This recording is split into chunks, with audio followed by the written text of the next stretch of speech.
Улукбек Маматаевқа боштондук. Боштондук. Рита Карасартовға боштондук. Боштондук. Тай Бейшенбекке боштондук. Боштондук. Жеңишбек Молдокматовқа боштондук. Боштондук. Эрлан Бекчороğlu'ға боштондук. Боштондук.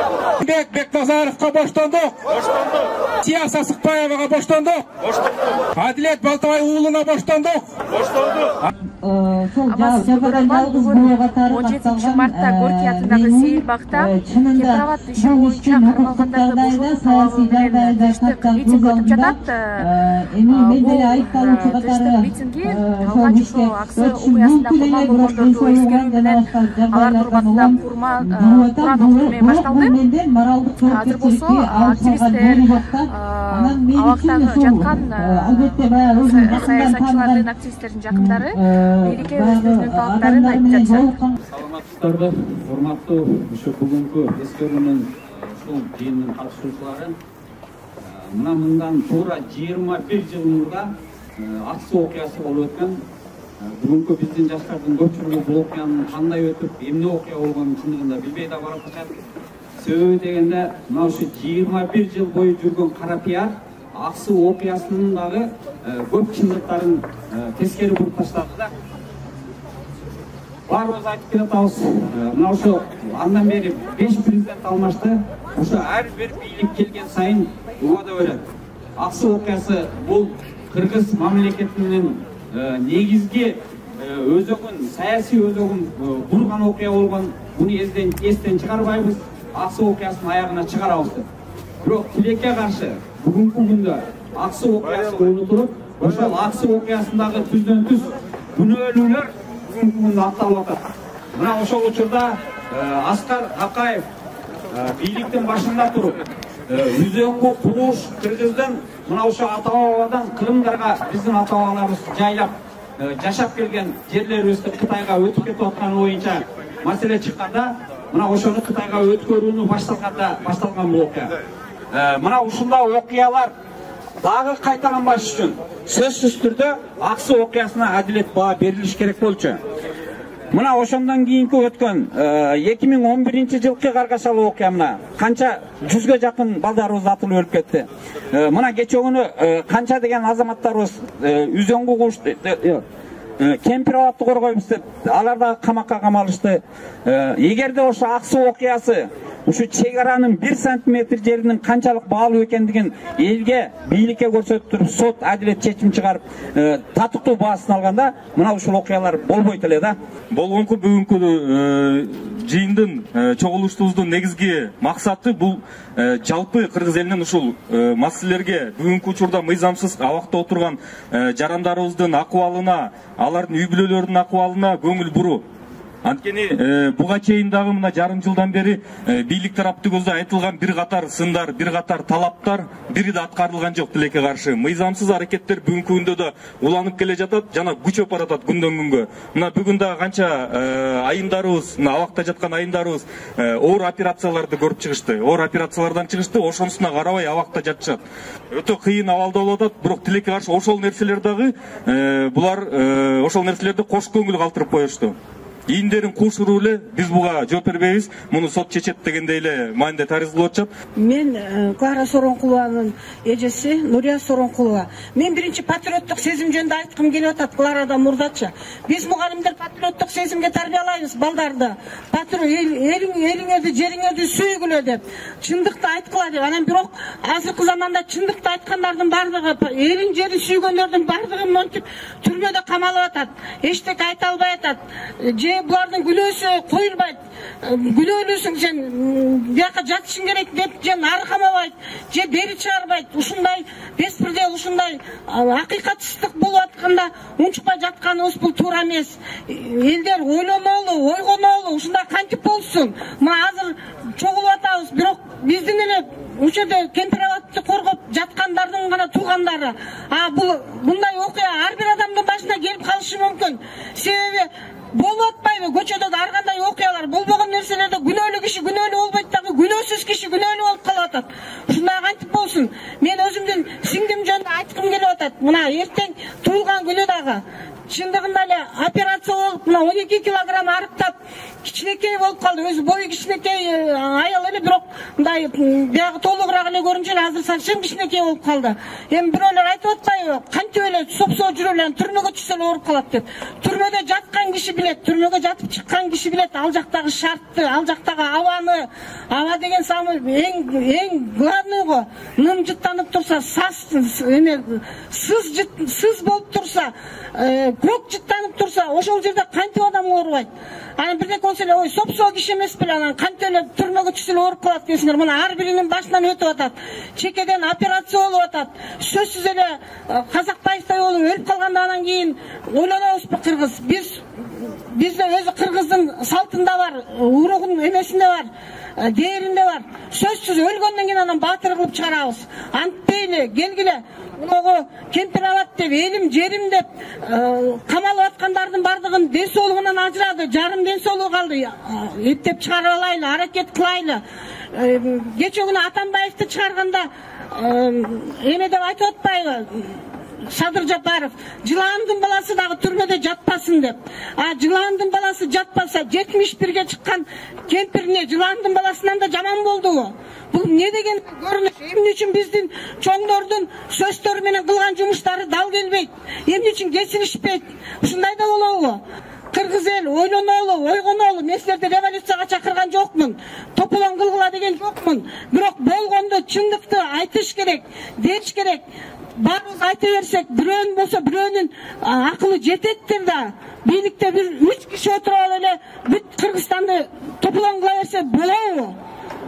Ушул мен айтарым. Мен сиңдимдин состояниясы аябай начар. Кудай сактасын. Кудай деп турабыз.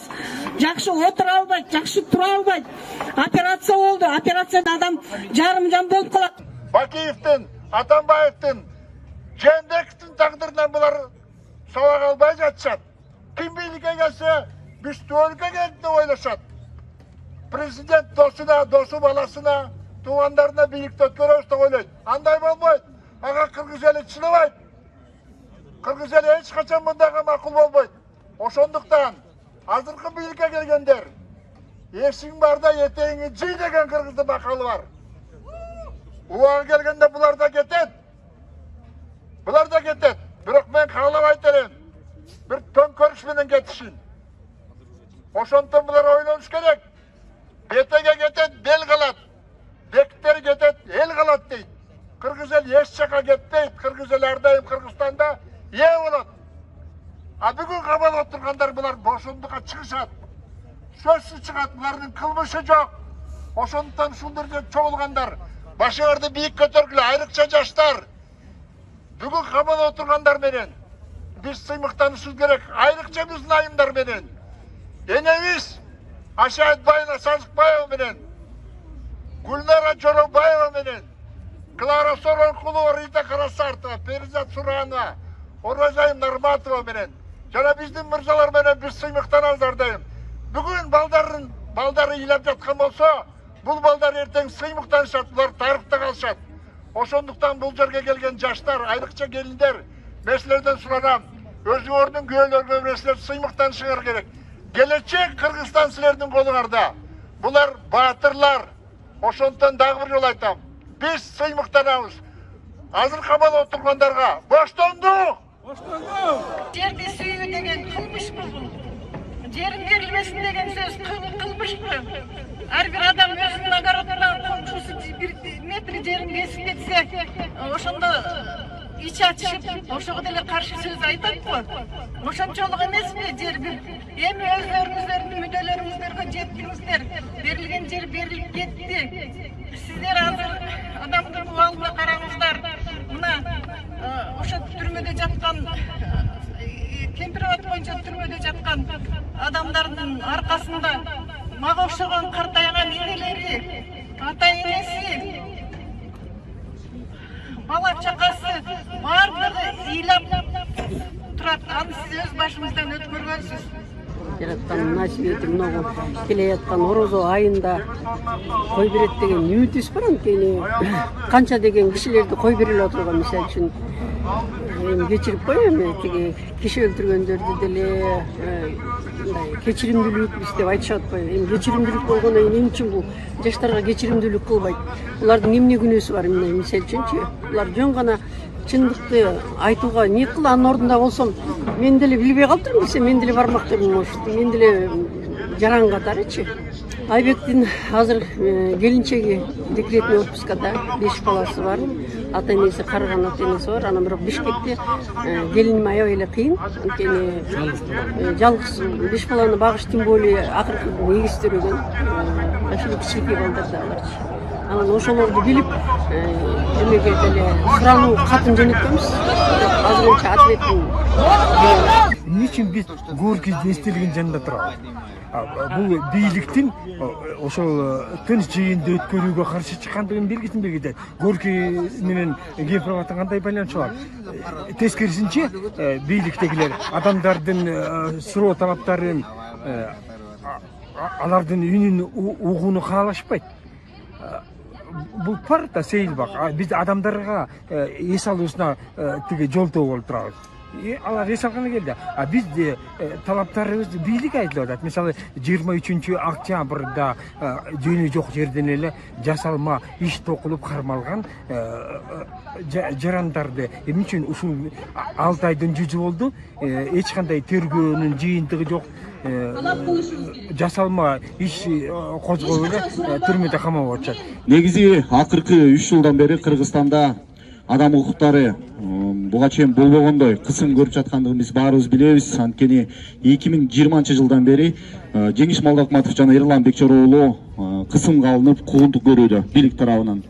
Ошол эле 2020 жылы Конституция борбору түзүшкөн, андан соң чек ара маселеси боюнча ачык айчкан, ошол боюнча дагы суракка чакырылып, андан кийин бир топ кысымдарга алынды да 2022 жылы Жеңиш Молдокматов 10 айга май айында камакка алынган, ал эми Эрлан Бекчороолу суракка чакырылган.